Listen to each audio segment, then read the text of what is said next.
Hello everyone and welcome back to the Common Sense Crypto channel. As with you always, this is Rich doing another video today on XRP. So I hope you're all having a wonderful day today wherever you are in this great world. We're gonna talk about XRP. I gotta start with this from Michael Branch. Crypto regulatory initiatives have stepped up in the United States in recent months, JP Morgan said. But they went on to say this: the stablecoin bill is most likely to be approved before the presidential election and is a threat to Tether's dominance if passed, according to the bank. Issuance of a CBDC is less likely after the House passes a bill last month banning the Federal Reserve from doing so, the bank said. Now, I think they are definitely going to have a stablecoin bill before the election. I think that puts them on the path forward to a CBDC. Sure, they blocked the Fed, but they did not block the Treasury. And I think that's who will announce the US CBDC, if it's going to happen. Now, a lot of people are saying that Ripple is not going to announce their stablecoin until the SEC versus Ripple case ends. This comes from Colin Brown. Ripple's managing director for the Middle East and Africa, Reese Merrick, confirms that the company is ready to launch its stablecoin amidst ongoing uncertainty in the SEC versus Ripple case. So it doesn't matter if that case ends or not, that stablecoin is coming. And most likely, they're just waiting on that stablecoin bill to get passed here in the US. But I think it's coming sooner than we think. What crypto investors should know as tokenization comes for all assets. This comes from Blue Hawk Legend. So in the first part of this, they talk about how game-changing tokenization is going to be. But then they talk about tokenization has come to DC. With the Financial Services Committee just having recently held hearings on this topic, it is worthwhile understanding what the significance of these hearings are and what these hearings indicate for the political interest and appetite for tokenized assets at large. One substantial component of the hearing will be a discussion of the Tokenization Report Act of 2024. This act mandates that the Federal Reserve, the FDIC, the Comptroller of the Currency, and the National Credit Union Administration Board jointly submit a comprehensive report focusing on asset tokenization. It remains to be seen how far any of these hearings or proposed acts or any future such endeavors ultimately go, but the fact that these hearings are happening should be cause for optimism. Given recent congressional action on SAB 121, the passing of FIT 21 in the House, and the general pivot towards a more pro-innovation and pro-crypto sentiment, it seems apparent that crypto has moved decidedly to the mainstream of policy debates. So all of a sudden, crypto is becoming the main talking point in Washington. Soon, it's going to be one of the main talking points all over the mainstream media news. This comes from Smoke. This is how it happens. Crypto assets being incorporated into payment systems. Crypto assets used on the back end of traditional payment systems to facilitate transactions in a faster and cheaper way, while the consumer is completely unaware. Crypto will thrive regardless. And you see, crypto assets are becoming incorporated into Cash App, Coinbase, Google, and others. Like I said in the last video I did, most likely we're utilizing technology in the background and not even knowing it.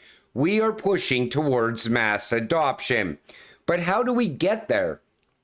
Again, coming from Smoke, crypto trading, what's happening in the market? Institutions are expected to play a larger role in maturing crypto market going forward. The rise of institutional-grade crypto tech will coincide with the influx of institutional investor capital into the crypto market. Now, we know the institutions are coming, and we know that it's starting to gain traction as well. But that's how we get to mass adoption. There has been significant uptick in the institutional adoption of cryptocurrencies as the largest funds in the world as recognizing this new asset class as legitimate stores of value. Regulation equals integration of crypto. We are going to see mass adoption through the institutions getting involved with crypto. And the only thing holding them back right now is regulations. Once we have a clear path forward, this is going to move so quick. People are going to be like, wow, what just happened with crypto? All of a sudden, it's being talked about by all these big institutions all over the mainstream media news all of a sudden. That's how fast it's going to happen. But take a listen to David Schwartz because he talks about sanctions compliance here. That we are seeing specific blockers to institutional adoption. Like one of the ones that's the simplest and easiest to talk about is sanctions compliance. So your listeners may not know that like the United States government has a list of entities that you are not allowed to do business with. And if you do, the sanctions can be, the punishment can be extremely high. And I didn't know I was doing business with them is not an excuse. It's what's called strict liability, which means if you did it, you have to figure out a way not to do it, or you can't do the thing that might create the chance that you will do it. And this is a real blocker to institutional adoption of DeFi. It's just one example, but it's for many companies. It's like if we can't do sanctions compliance, we can't do it. It's just a hard no. Because they're facing potentially tens of millions of dollars, plus in liability, and there's nothing they can do about it. They're just not going to do it. And so those are problems that are very tangible today. And so solutions like identity and sort of creating a sort of island inside the ocean where there's compliance, these sort of steps towards compliance will help to bring institutions into the DeFi world. So what he said was, if you work with certain entities, you face sanctions in the United States. And that's what's keeping institutions from touching crypto or getting involved with crypto, getting involved with certain companies as well. But that's going to change with regulations. Regulations will clear the path forward. Russia dumps $4.5 billion in U.S. bonds. And at the same time, the Saudi foreign minister arrives in Russia to participate in BRICS meeting. And this is coming at the same time as the petrodollar agreement just ended. Everything is happening in the real world as things are happening in the crypto world at the same time. We are watching the rise of a new financial system. It is coming. There's no doubt anymore. You see everything playing a factor in how it's coming together, just like we thought it would all along. And here's David talking about two world reserve currencies. Now, if we go back to the sanctions, right?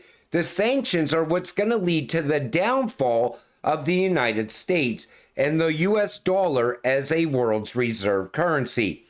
People are tired of being threatened with the US dollar. Take a listen to this. I believe that there can be two existing world reserve currencies to simultaneously exist. I do, and I think that could happen. I think it's quite realistic that a lot of the world is just done with the dollar as their reserve currency. I think that there's a lot of places that are willing to try something else. And one of my scenarios, and I don't think it's going to play out quickly, but like one of my wild case success scenarios for a digital asset is if countries start to realize that the US dollar is not going to be the reserve currency forever. Other things are going to be the reserve currency. And the same thing that we saw with banks. Like people, when we started selling software to banks, people would say to me, why would a bank use something that like you guys were selling them when they could use something that was like made by banks? And what they didn't realize is that, only like 10 banks in the country, on the planet, are Deutsche Bank, HSBC, Credit Suisse, JP Morgan Chase, like the ones who would build a system that the entire planet would run on. For the rest of the banks, that's 6,000 smaller banks, those are their biggest, strongest competitors. Those are the entities they hate the most. They would not want to use the system built and maintained by them because it's going to be biased in favor of them, their biggest and strongest competitors. And I think the same thing could happen to nations. Like every nation would love for their currency to be the world reserve currency. That's helped the US, that's grown the US economy, quote unquote, unfairly by leaps and bounds for decades. And every other country would be like, yeah, we'd like to have the world's be the world's reserve currency. But the only countries that could possibly pull it off is the US holding its position, maybe the EU, maybe Russia, maybe one or two others. But realistically, most countries know that if there's going to be a new world reserve currency that's a country's currency, it's not going to be them. And so they might actually prefer a currency that nobody can control to one that's controlled by their largest geopolitical rivals. And so that's like what I think is the biggest possible success scenario for digital assets. If these countries are like, okay, well, the US dollar can't hold on forever, but it's not going to be our currency because no one's going to want to repeat the US dollar scenario. Nobody but the EU wants the EU to replace the dollar, right? Nobody but Russia wants the ruble to replace the dollar. Nobody but China wants the yuan to replace the dollar. So maybe they could settle on a currency that nobody could control rather than one controlled by their most powerful geopolitical rival. So if you want a success scenario, that's the one that I think is the most likely. But the money question is, how do you get everybody to agree? Well, I mean, they might agree if the alternative is that their geopolitical rivals force some new replacement for the dollar that's not, that just if they just replace, the old boss with a new boss. If the choice is no boss, if that happens to make a bunch of cryptocurrency people rich, I don't think they're going to see that as too much of a minus.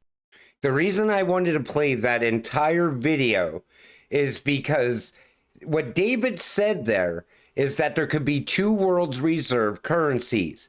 And when at the end he said, it doesn't matter and they don't care about making a few crypto people rich, meaning he was talking about XRP, not Ripple's new stablecoin.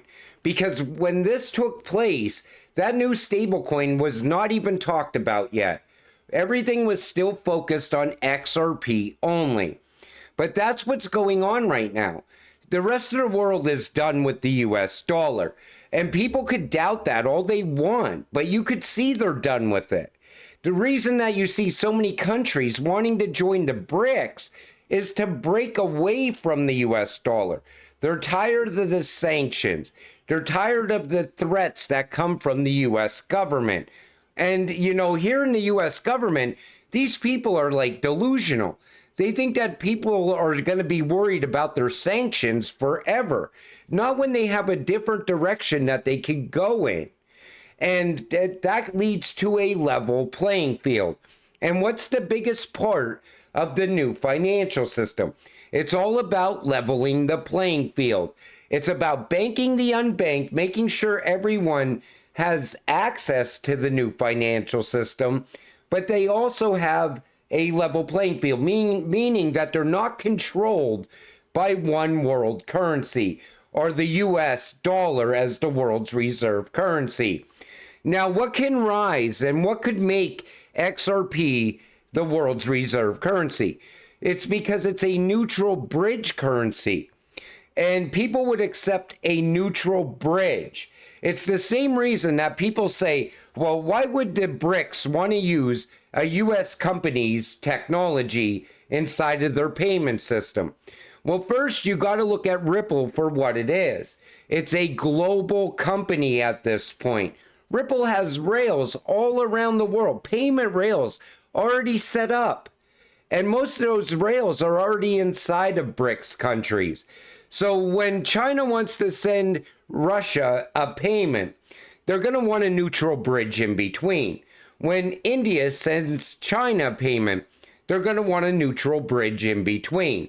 And that's how I see XRP working as a neutral bridge currency or a world's neutral reserve currency, no matter how you look at it. But what I want to point out is the fact that the US dollar is now pretty much on the path to no longer being the world's reserve currency. We're already headed in that direction. And people will right away say, well, we have the military. The military will always keep the US dollar strong. People are also done with war. I said that multiple times in multiple videos. You could see it already.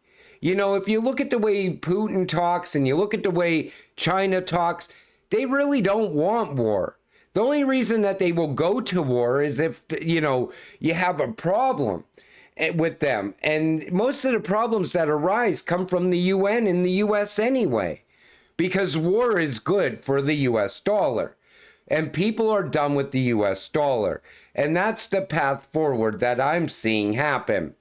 The BIS, Unified Ledger with the on-off ramps as shared private ledgers and the Interledger Protocol as the central part of it. Below, the token managers left side operate in private, but then they settle out into the public ledger. So you're not going to have two different prices for XRP as well. I keep seeing people say, well, I wish we would be looking at the private price of XRP. We only have one price for XRP. And once XRP starts getting locked away in liquidity pools and starts being used to move value from point A to point B, all of a sudden we're going to see the true price of XRP. And let me tell you something, it's not going to be 50 some cents anymore. Most likely we will see a 3-digit XRP, most likely by the end of 2025. It could even happen sooner than that with ISO. But, you know, if you look at the picture, how big this actually is, you can see XRP cannot be cheap when it's moving all that value. But until it all happens, stay patient, stay positive, and let's get rich together. With that said, I'm going to wrap up this video. I want to thank you all for watching. I appreciate all of you. I'll see you in the next one. Have a great night.